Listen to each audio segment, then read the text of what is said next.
3,892 fire trucks daw. Hindi dapat bababa sa, taking into consideration our population of 113 million. Pero nasa 2,912 fire trucks pa lamang tayo. So nakikita po natin yung kakulangan pa. Naalala ko, nung nagmamonitor ako ng balita, Ma'am Ann, several days ago, I think it was in Payatas, na nagagalit yung mga tao, di ba? Yung sa response, no, ng ating mga firefighters.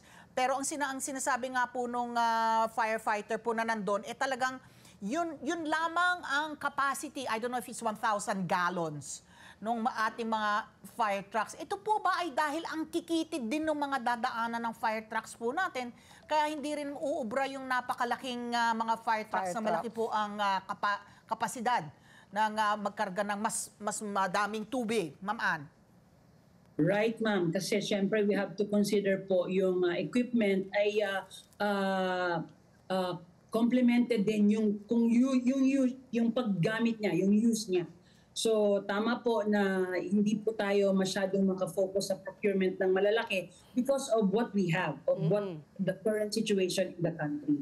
However, malaking tulong naman po itong mga nadagdag na fire trucks natin, and continuous pa rin po yung procurement, at we are very much looking forward sa completion itong modernization na ito dahil part of this is the procurement of mga choppers natin, mga helicopters, to be used both in firefighting and rescue operation. So yung modernization, magandang balita po talaga yan. Pero yung mga tauhan po, do we have enough firefighters po? Kasi maganda nga equipment po natin, pero kung kulang naman po, what good is that going to do? Nagre-recruit ba kayo? I mean, sapat na ba ang mga firefighters po natin sa bansa?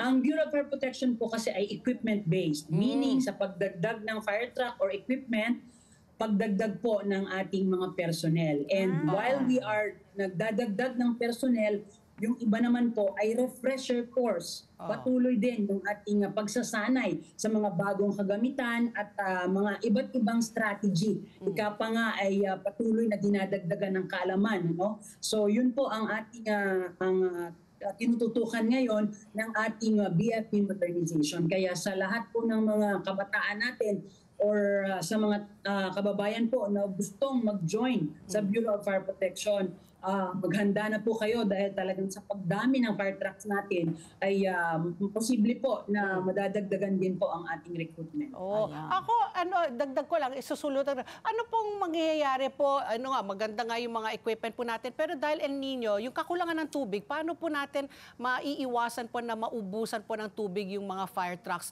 Sakali po sila ay nagsinusubukan po nilang magpatay po ng sunog. Siyempre po, nandiyan yung presence ng ating mga fire hydrants, na so far wala naman po tayong nare-receive na information na nagka-problema with refilling sa fire hydrants. However, ganun pa man, continuous collaboration pa rin, again, coordination with the barangay officials na nakakasakop to help us call the attention itong mga water companies natin to activate yung mga wala na at mag-install ng mga bago. However, during fire operation at kinakailangan, minsan we also resort to other sources of water supply. Kung meron man diyang ilog, kung meron man diyang kung saan po possible na makaproduce tayo or makakuha tayo ng ating tubig. Let's get together, Sunday 25, Sunday 25.